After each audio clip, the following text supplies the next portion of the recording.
Hello and welcome back to System Animation. I am your host, Dennis Patholkis, and this is Doom Patrol, Season 1, Episode 7, Therapy Patrol.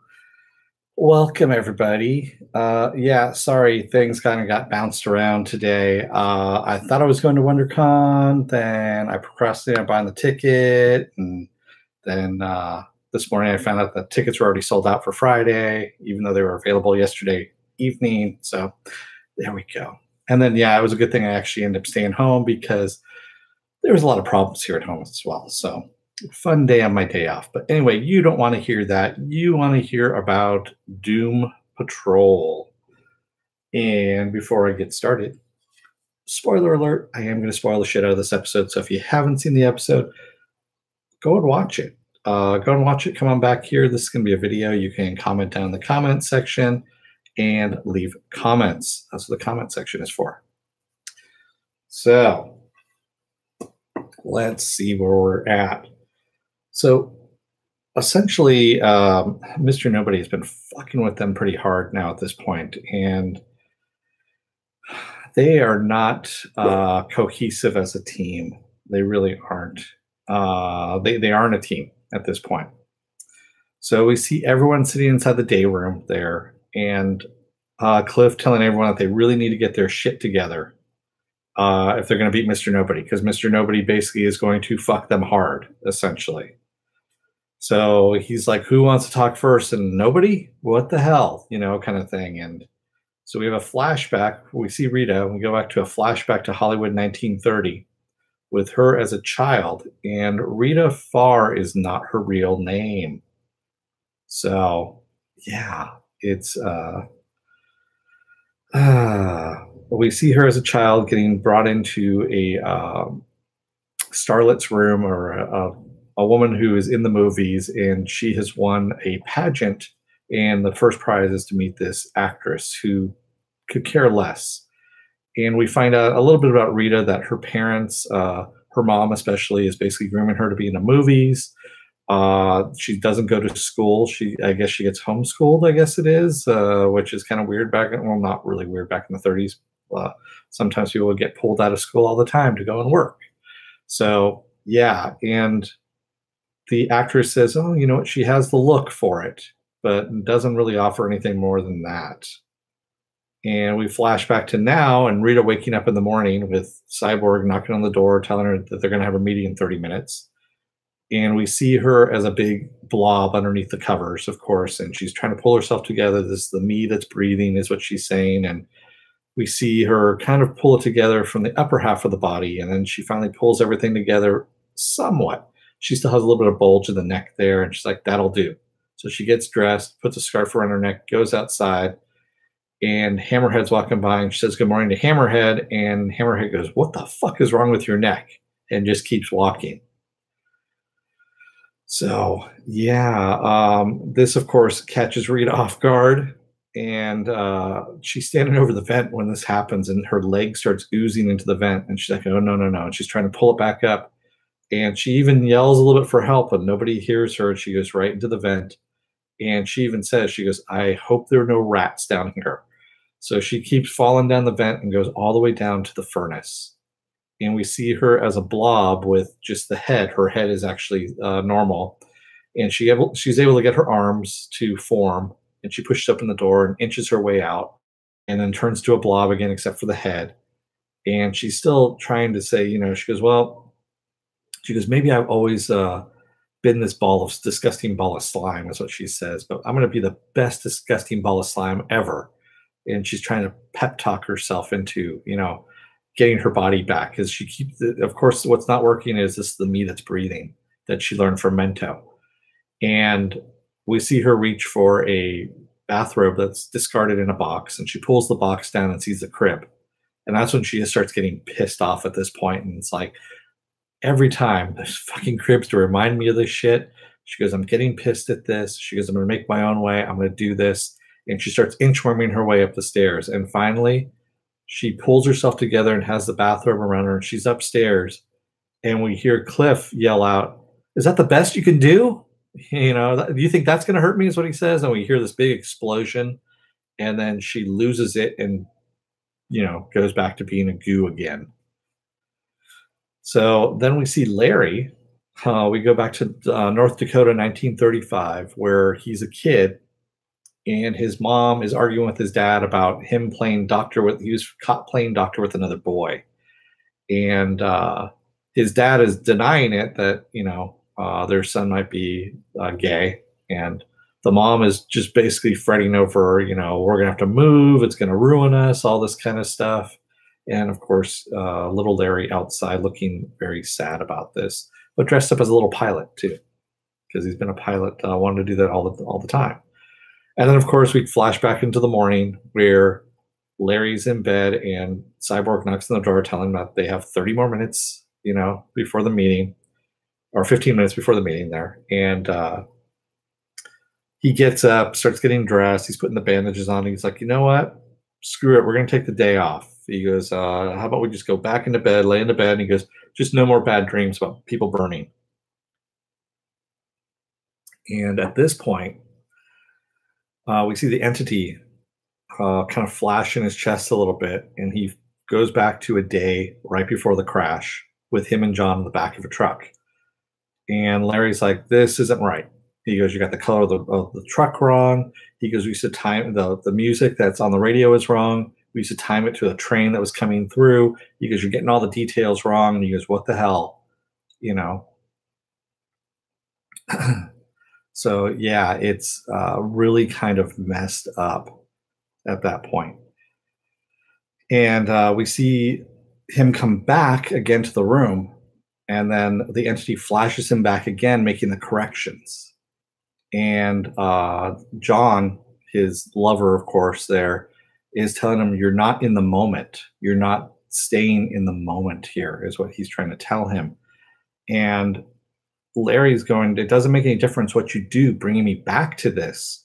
He goes, because this is not real, he says. And it's all the context of it, he says, about how he mentions all the gay jokes that are flying around in the locker room, how they found 2 dead boys outside of the base, hog-tied together, that kind of thing. And just all the fear of everything that was going on, and how John at the time actually wanted them to come out as gay. And he was, of course, not going to do that. And he talks about him being this gigantic gaslighter too. So we're getting all this introspective of these characters in this one episode. And we knew it was coming up because we needed to have this happen for this team to come together. That's what this whole thing is. This whole season long is an origin story of all these characters. Even though they're already brought together and they already have their powers, if you will, it's still an origin story of how they get their superhero groove on, if you will. So, and finally, he just says, why, you're missing the context of all this. And that's when John, or the entity, as it says, that's what he's been waiting for Larry to finally admit to all this time. And then he says, but what you're missing, you're missing the sunset, is what he tells him. So, and then he flashes back to the room again. And of course, we hear Cliff again saying, you think that's going to hurt me? And we hear the explosion again and all this stuff happening. Then we go back to Vic. So Vic, we see in Detroit 2002. He has a dislocated shoulder. He's at the doctor's office with his mom. And the doctor's talking about how he used to have this happen to him all the time when he was a kid. And his dad used to count to 10. And he goes, 1, and he cracks it back into place, of course. And his mom's like, is your arm still hurt? The doctor leaves to go and get something. And she's talking to Vic and says, hey, does your arm still hurt? And he's like, no, I'm just really scared about, what dad's going to think, because dad told me not to climb the tree. And she goes, yeah, because he knew you were going to get hurt, but he doesn't need to know about this, is what she tells him.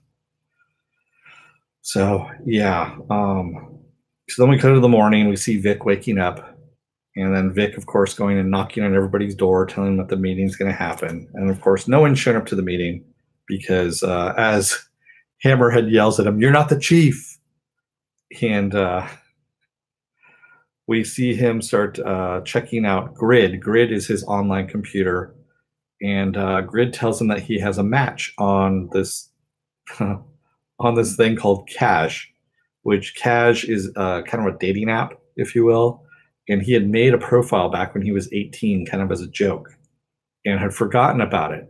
Well, he hasn't been getting any of the updates or any of the notifications that he's been getting matches because his dad has blocked all that stuff out.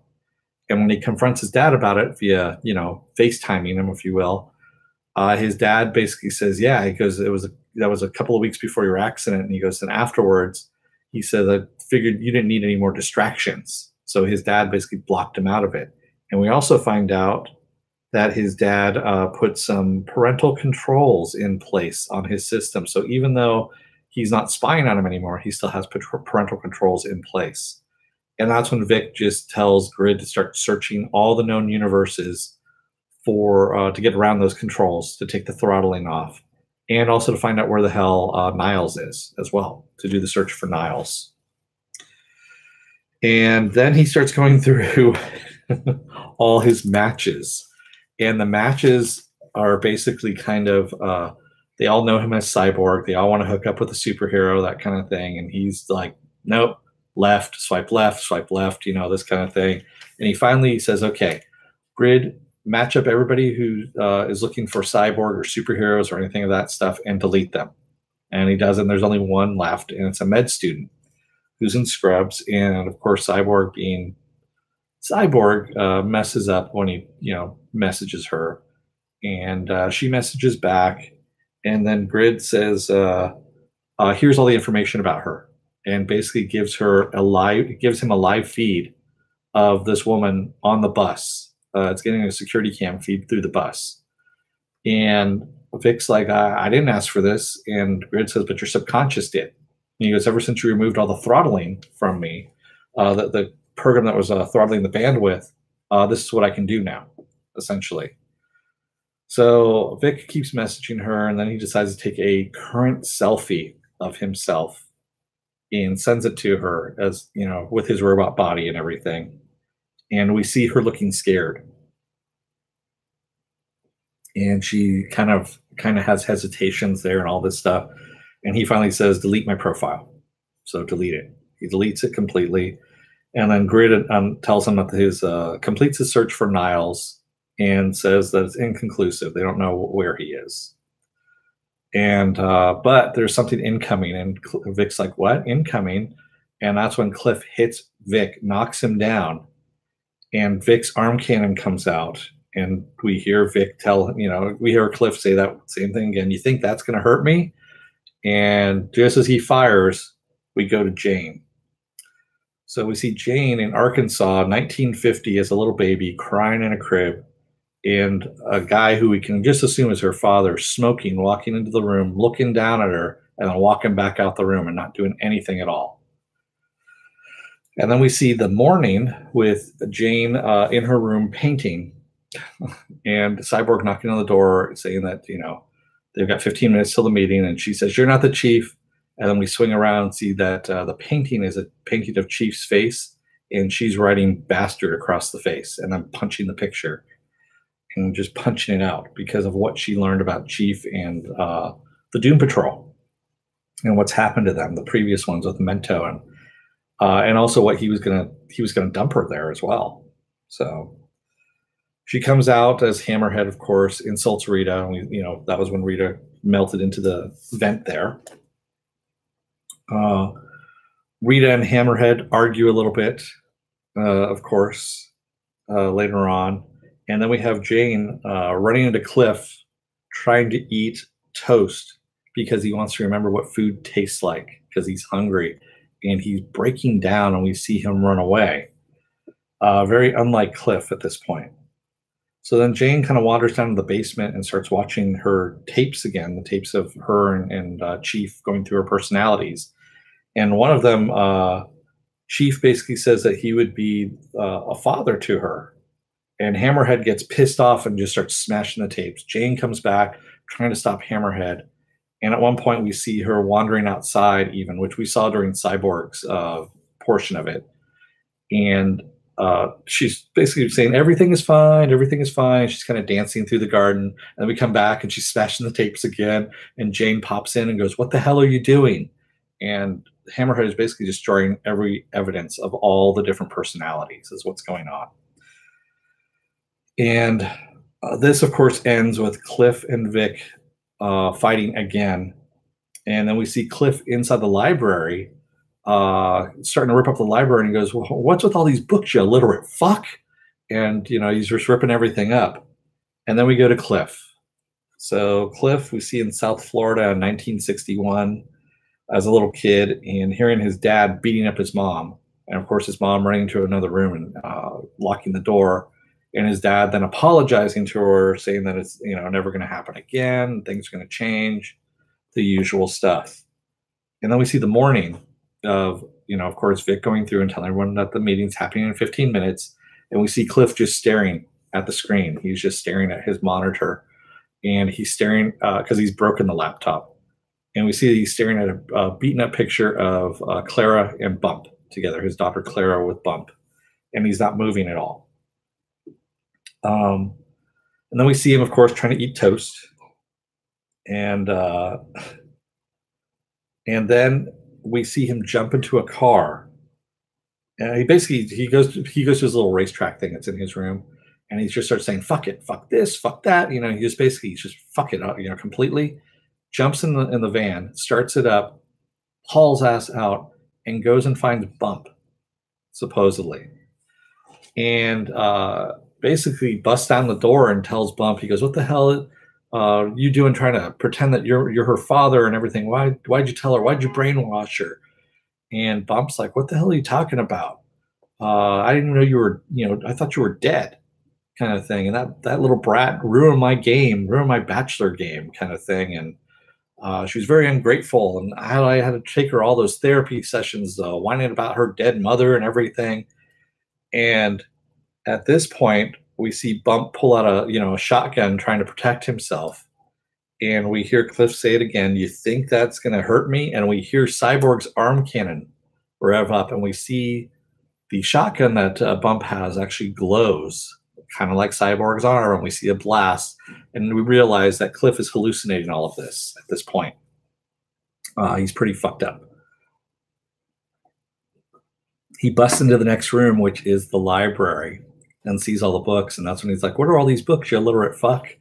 And he's breaking that up. And then he hears Jane saying, Cliff, what's going on? What are you doing? And he sees her as Clara, a grown-up Clara. And yeah, it's just some really fucked up stuff at this point. And so we see Vic end up taking down Cliff and giving him a rap to the noggin, basically, to get him back into reality. And Cliff's like, what the hell happened? And then he says that he only wants to cry. His brain is just screaming, trying to get things out at this point. And he can't do it, of course. And he can't contact her because, after the first question of why he's still alive, then he has to explain why her mom isn't still alive. And I never really thought about that, and I'm just like, yeah, why did Chief pick him? And I'm sure once we get Chief back at some point, we're going to have to figure out why Chief has collected all these broken people together. Why? That's the big question right here, too, that we're not really going over at the moment because Chief, of course, is missing. We've got to find Chief. But why has he collected all these broken people, and severely broken people at that? So, yeah, it's pretty messed up. And he begs not to be left alone and with his thoughts, and he wants to talk. He basically says, like group therapy, we all used to talk with Niles. Now Niles isn't here. We don't talk to anybody at all. And, everyone there is just, messed up as bad as him, and Niles used to talk to them all. And Rita says, you know what, I hate to admit it, but I think the idiot's right. She goes, I was stuck in a furnace today. And he goes, that's a good allegory right there, is what Cliff is going. No, I was stuck in a literal furnace yelling for help. No one heard me. And he goes, it's still a good allegory for what's going on here. And yeah, it's so she agrees that they all need to talk. She goes, the other Doom Patrol didn't talk to each other, and that's how Mr. Nobody got into their, into their minds. and basically screwed them over, and that's where they're at now. They're in hell, essentially. And she's, as Rita starts to say that, Mr. Nobody is dangling things about her, things that bother her, the worst parts of her. And she says, well, the one thing that she really doesn't understand is that Rita Farr isn't the best person, but that's who she is only at this point in time. And if she isn't Rita Farr, then who is she? So, oh, was I a little bit glitchy there? Sorry. I'm sorry if that. Am I doing the weird sound again? I might have to reset my modem at some point in time. Who knows what's going on? Yeah, who knows? It might be that I have a cable splitter now, so that might be it. And it's my very crappy internet that I have. So yeah, and there's nothing I can do about crappy internet, unfortunately, because it's the only internet service I can get here. So yeah. So Rita, is basically lamenting if Rita Farr, if she is no longer Rita Farr, then who is she and what is left? And her legs come back at that point. And Cliff's like, this is good, this is good. And Larry's like, you know what, this isn't helpful. And he gets up to leave. And Cliff basically insults him and goes, what, are you going to go back to your plants and yell at your plants some more about, having makeup sex with your plants? And Larry comes back and says, you know what? He goes, you know what's really bad? And Cliff actually comes out and goes, you're gay. He just kind of blurts it out, not knowing if it's true or not, which is kind of weird. Huh. So that's weird. So it just comes up for a second, then I slowly come to normal sound. Is it doing it over and over again there, guys? Sorry. Yeah, it probably does say counterpart rules. Maybe it just meant that I need to have some water. Oh, just the once. Okay. Yeah, stop telling me it keeps going over and over again, because then I stop here. Okay. Oh, man. All right. So he says that it gets lonely and not touching anyone for 60 years is what he says. And he says all the pain that he's causing himself is also causing pain to the entity, and the entity in turn is causing him to have pain again, which creates a cycle of self-loathing at this point, which is just crippling him at this point. And then of course, Cliff is egging everyone on. He's like, this is good, and he claps. He actually does a little clap, and then Vic says, I killed my mom. And that's when Cliff's like, winner, winner, chicken dinner. Oh, my God. And, Vic talks about how his dad and him don't talk about it. And he describes the accident in her home lab. So first of all, I'm going to blame mom for having a fucking home lab where she has enough chemicals to blow the place up. There's a reason why we have places zoned for certain things. I'm just going to get a little real world here for a second. There's a reason why places are zoned to have certain things happening, and you don't have a fucking home lab where you have explosives and stuff like that in your lab for just such a reason. And he said basically the explosion happened. His dad turned him into what he is. And he said he used to be okay with it. That used to be the well of his strength. But he doesn't know if his memories are real anymore or if they're manufactured by the software inside of him. And if the software isn't telling him the entire truth. And did he really kill his mom or not? So he's having this, not crisis of identity, but crisis of memory at this point, because he doesn't know if he doesn't trust his dad. And he doesn't trust the software that's inside of him because his dad put that software in him. And he says, and why doesn't his dad trust him is what he says. And Jane says, well, he says, my dad doesn't trust me. He goes, that's what I figure as well. And Jane says, well, he should. And then she disappears. She blinks out and then comes back with the painting of Cyborg having killed everybody. And we find out that Mr. Nobody had showed her this when she was inside the donkey. And Cyborg's well, this doesn't mean it's true that this is going to happen. He goes, he could have showed you anything. And she says, well, the hangman's daughter never lies, was what she says. And she's the one that painted it. And she starts to walk away when Cliff basically says, I saw all your tapes. And she kind of freaks out about that a bit. She goes, what do you mean? He goes, I know who you are. And she goes, well, and she's going to say something. He goes, go on, tell me. He goes, tell me the truth, what you're going to say. And she goes, she basically just tells him that he is not, the father. He can't be a father because he's not even a man, a real man. And he starts glitching again and sees her as Clara as she's walking out the door. And then he sees Larry, Rita, and Vic all as Bump. And he's glitching hardcore at this point. And he tries to attack one of them, of course. Vic grabs him, knocks him down on the ground, tells Larry to grab onto his legs. And he says he's glitching. And Rita's like, no, he's just in severe grief. And we see Cliff kind of convulse a little bit. And then he goes limp. His mouth opens up. And out comes a rat out of his mouth. And that's when we go to the last and final person. We have a flashback to Admiral Whiskers. Admiral Whiskers is the rat that came out. And we see 6 episodes ago when the gang were getting ready to go into town for the first time, on their little road trip. We can hear them getting into the van, and we see this rat leading a baby rat out and going, you know what? Sometimes you just need to take a chance and make a run for it. And we see the mama rat running out into the street just as the van drives by and runs over her. And the little baby rat screams up at the sky, basically, no. And then we get the narrator, Mr. Nobody, who says, hey, little rat. He goes, do you want to take revenge?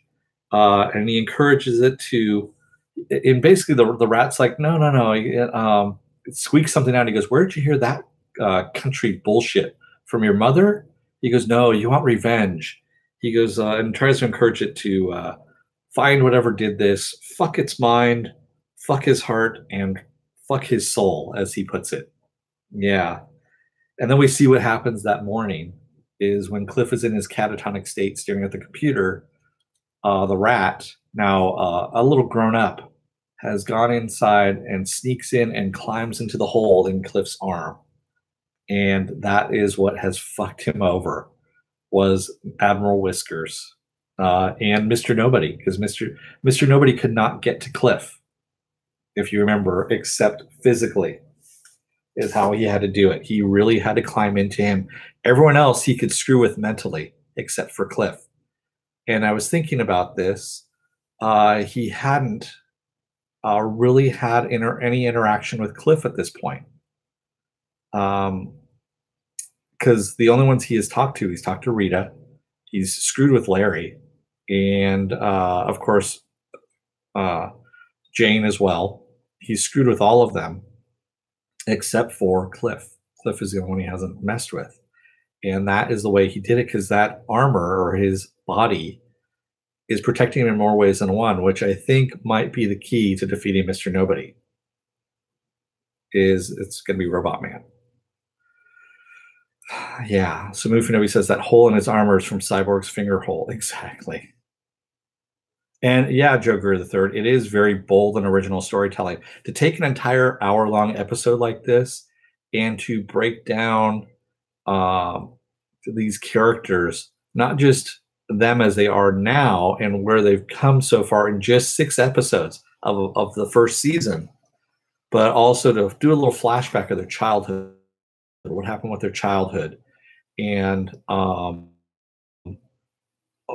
add all this exposition. I mean, good God, you never see anything like that. Oh, crap. Yeah, great. All right. So I had a little, yeah, I had a little loss there as well. Sorry about that, gang. My internet connection became unstable, according to YouTube here. And wow, I'm back. Oh, sorry. That I'm gonna have to figure out what's going on with this at this point. I'm pretty sure it's because of the splitter that's on there now, and I'm not synced up either. That's perfect. All right. I'm going to end it here fairly soon. I'm just going to say like, subscribe, take a look at my webpage, suspendedfanimation.com, for the schedule. And yeah, take a look. There's going to be videos up here. There's going to be a subscribe button up here. Take a look at those as well. Hit the bell if you want to see when I'm going to be on next. Other than that, I'm going to let you go. Oh, is it good now? Okay. Thank God. Oh, man. Yeah, this whole thing, I don't know what's going on. This internet connection really sucks. No, Pepper is asleep over on the couch as she normally is. So she's all good over there. Hey, Andrej Mark, you came in just in time for the for my my cam to go all kind of wacky. All right. So let me continue here if I can. Well, you know what? I'm going to go back over and just say, if you like what you see, hit the subscribe button. If you like this video, hit the like button. If you don't like it, hit the dislike button. I ask, if you hit the dislike button, go down in the comment section, down there someplace, and tell me why. Give me some constructive feedback, not just, you suck, you motherfucker. Because, yeah, I get that all the time. I really don't care. Yeah, it probably is the damn roof rats. So anyway, night, Slurmy. Also, like I said before, you can find out what my schedule is on suspendedfanimation.com.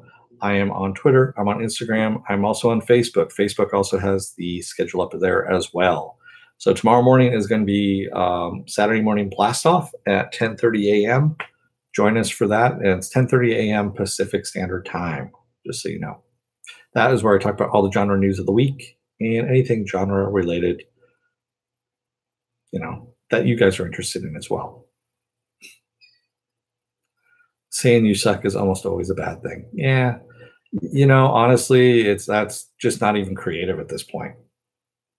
So then when people tell you you suck, it's like, all right, great. Thanks, Mom. What is WonderCon is what Joker the Third says. It's the little sister to Comic-Con. It's actually the same company. It used to be in San Francisco. They moved it to Anaheim, literally right across the street from Disneyland, which is really stupid of them, because what Disneyland usually does every year is they say if you have a WonderCon badge, you can go in, and I think you used to get like $50 off the price of admission to Disneyland. So people would buy a $20 ticket to WonderCon and then not even go to WonderCon and just go to Disneyland. Yeah, they do make expensive pizzas. So I was actually planning on going to that today, but of course I didn't buy a ticket. So I was going to actually go and see the DC Universe panel, and then right next door was going to be the Legion panel, which is going on. Well, I think it's done now. Yeah, it is done. They're actually going to have a screening. Noah Hawley was actually going to be there for a change instead of the one that he skipped at Comic-Con, because he's done now filming Lucy in the Sky and all that stuff. So, yeah. And there's going to be a lot of other things that were going on there, too. So, is the Star Wars stuff at Disneyland yet? They are doing soft openings now, I believe, is what's going on.